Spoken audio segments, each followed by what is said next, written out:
What up everyone, welcome back to another video. In today's video I wanted to try something a little bit different. As you can see, the S15 Silvia exterior and interior does look really cool. It's very customized, but I just really wanted to make the engine bay my own style. So what we're going to do is we are going to remove the factory valve cover, and then we're going to paint strip it, sand it all back, prepare it all, prime it, and then we're going to paint it in a blue metallic paint. And then I'm going to try my hand at a little bit of airbrushing. So we're going to put the Sokudo logo on top and then give it a nice metallic silver outer glow.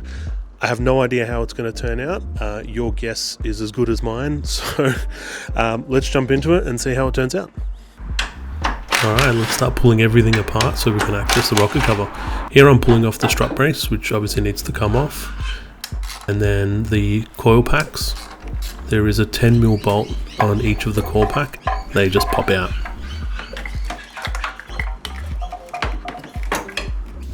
Now it's time to take all the bolts off that hold the rocker cover on. Now don't be like me and lose one of the bolts, because you can't just go to Nissan and buy another one. Unfortunately they sell them in a pack of 10. But there are a few places that do split them and you can get them individually. Also, take note that the center bolt is a little bit longer than the rest of them, so make sure to put that aside and put it back into the correct hole. Which, yeah, the last thing you want to do is to put all your bolts back in and then you realize that one's too short for the center. The nice thing to do is just to remove all the hoses that are connected to the rocker cover.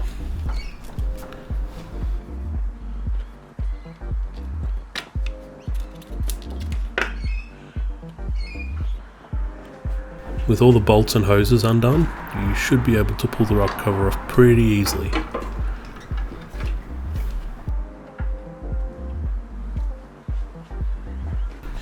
Also, don't forget to cover your exposed head. The last thing you want is something to get in there that doesn't belong in there.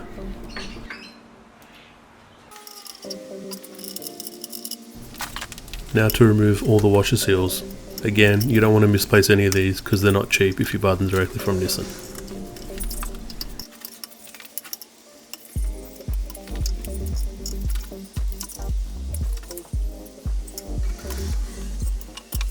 Alright, so now we've got the valve cover off the car. It's time to start putting a little bit of paint stripper, stripping it all back and getting rid of all that black paint. Now, I do have this poly branded paint stripper. I just got it from Bunnings. I got a really coarse brush to get into all the little nooks and crannies, and then I've got a bigger coarse brush as well, along with a pretty hard scraper, and then two different brushes to apply the paint stripper everywhere. So I don't know, let's give it a try.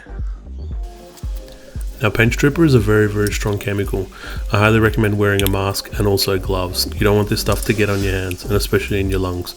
Don't do what I was doing. I wasn't wearing a mask when I really should have. But make sure you are wearing gloves. If this stuff does get on your hands, it can burn. So yeah, make sure you are protected.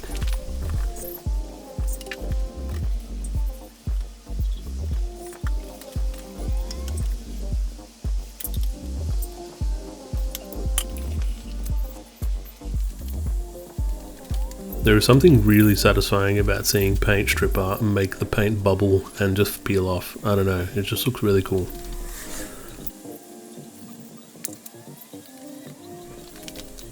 There can be stubborn parts that don't want to peel off, so just keep applying more until it does. For the most part, it all should come off, especially as you can see here with the scraper, and then again with the brush to get into all those little tight areas.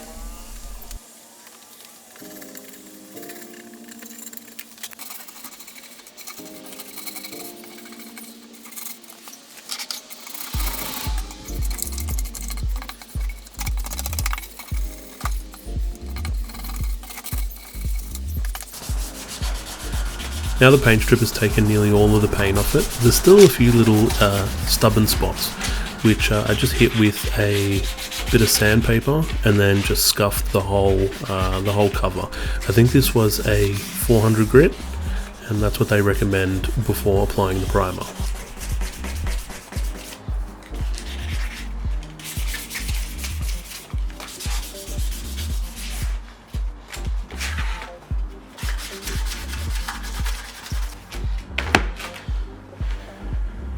before we apply any paint, we need to make sure that everything's masked up.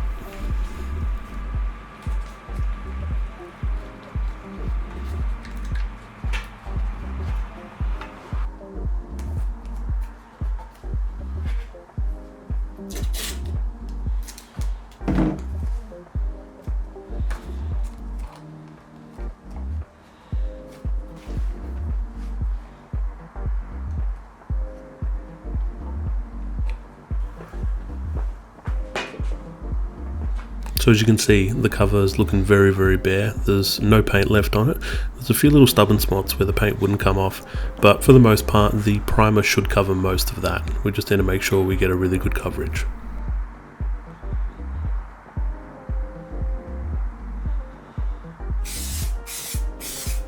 So this is the primer, which is a 1K epoxy etch primer in grey from DNA Paints. What I was doing was I was just applying a really light layer and then just going around to the other side, letting it dry, giving it a little bit of time and then hitting it again. Now when I'd finished the whole coat, I was hitting it with a heat gun just to make sure that it was sealing. I think in total I did about 3 coats of this, and that 3 coats gave it a really, really good even coverage, so it was ready for the base coat. Now I had the heat gun on really low temp. The last thing you want to do is to just blast this with really, really hot air and then end up burning it, so I made sure it was low. So this is the base coat, which is Avatar Blue. It's a Helix base coat and it's metallic, so I was pretty excited to give it a try. Again, same thing as the primer, where I was just doing a very, very light coat, moving to the other side and then going back again. I think in total for this I did about three coats. Again, in between coats I was hitting it with the heat gun, and after the 3rd coat it looked absolutely amazing, as you can see here.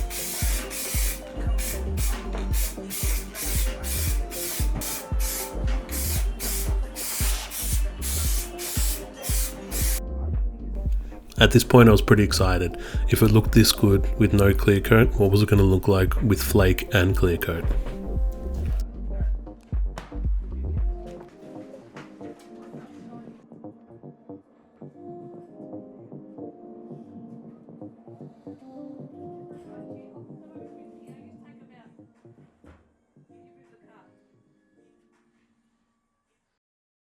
Alright, so it's the next morning. I've let this cure overnight.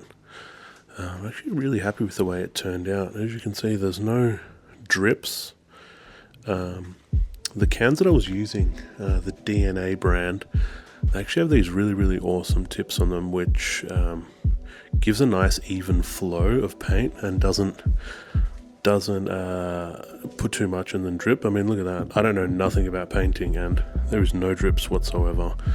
It's very evenly coated. A few little things, like a few little imperfections there, but knowing me, I'll probably end up getting bored of it and changing it in the end, and then redoing it all. But really, really happy with that. The next step is we're going to be putting a logo on the front, and then we're going to be doing a little bit of airbrushing. I don't know what I'm going to do, whether I'm going to do an inner glow or outer glow, but I'm going to play around with the airbrush a little bit and see how we go. Once that's done, I'll be hitting it with a 2K clear, and that's a 2-part activator, like hardener, and the clear coat itself, which will harden up and make it really, really tough. So let's get on with it. Hopefully by the end of the day we've got this all done, cured and installed onto the car. So this is the decal I was going to be using to stencil out my airbrushing, but when I applied it I realized that I had actually made a mistake and not aligned it correctly. So I've tried peeling it off to reapply it, but then looks like I lost the K. So it all had to come off and then back to the vinyl plotter to make another decal.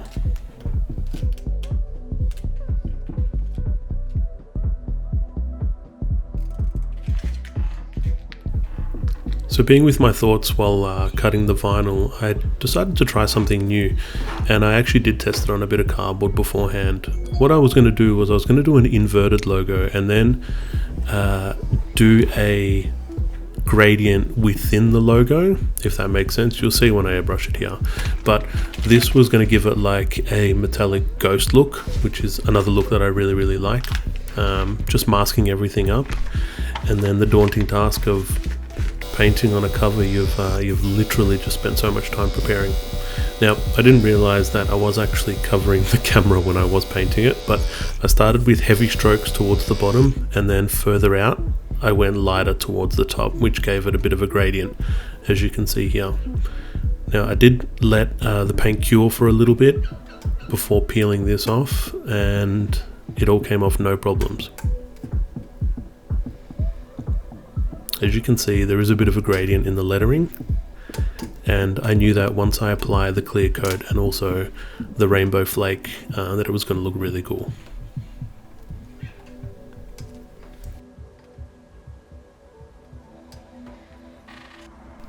Super stoked with the way it came out.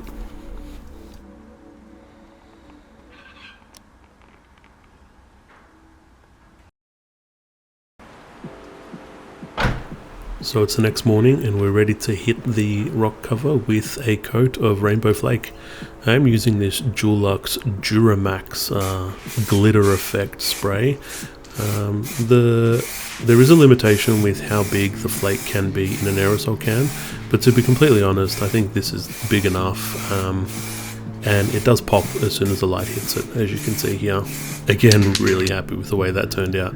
And again, this isn't even with a clear coat on as well. This is just the kind of clear that is in the aerosol can, so pretty happy with that.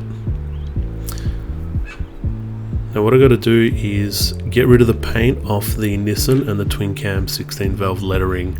I tried this with a light sandpaper, I think it was like a 400 or 600, but that didn't do anything. I ended up having to go a 120 grit, and that got all the paint off.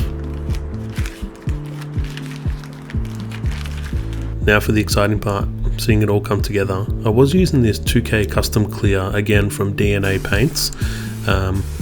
I did the same thing as I did with the other coats of the primer and base coat. I just slowly moved around it, and again heat gunning in between coats, and I think it was 3 or 4 coats of clear, and that really gave it a really good pop, as you can see here.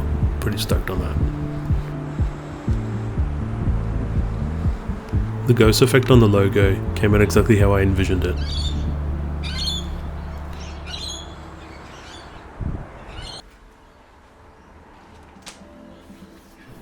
Now the fun part of peeling all the masking off.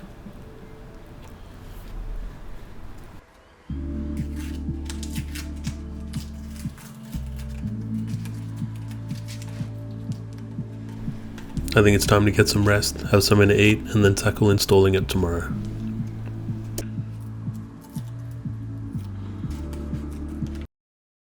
Alright, so day 3 of painting the S15 valve cover.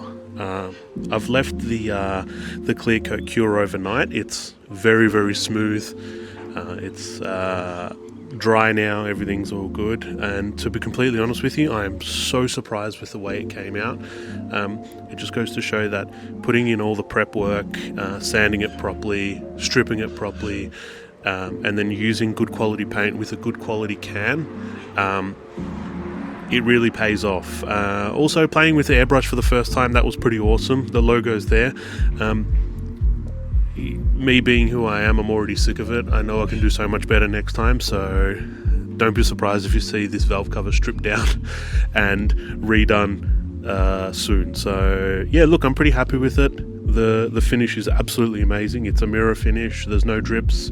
It's absolutely amazing. So yeah, DNA Paints, they work absolute wonders, and the clear coat, everything. So what I'm going to do now is I am going to degrease the inside of the valve cover, clean it all up, and then just clean up all my bolts, get them as clean as possible, and then fit it all back to the car, and hopefully the car's working and there's no leaks. Fingers crossed. One of the main reasons why I wanted to degrease the cover was I wanted to make sure that any of the metal shavings from when I was sanding are all gone. Make sure that nothing will get into the head and it's all ready to install. Now, it is recommended to replace your rock cover gasket when you are doing this, but I found that my rock cover gasket was actually in really good condition and there was no signs of cracking or dryness. When you are installing the rock cover again, you need to make sure that the bolts are done in a crisscross pattern to make sure that the load is evenly spread around the whole thing and you're not going to get any areas where it can leak.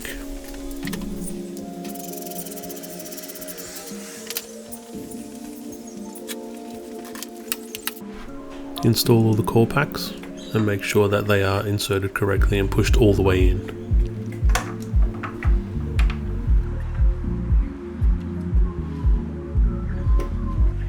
I was waiting for this moment to see how the Yashio factory oil cap would look on the new cover. I'd left the car running for a while and just went around looking for any leaks, and surprisingly there was nothing. Everything had gone on correctly.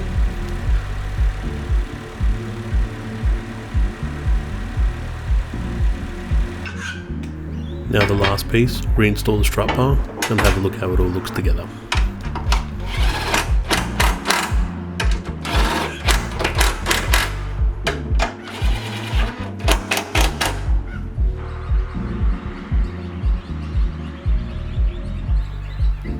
So that's it, it's all done and I'm super happy with the way it came out.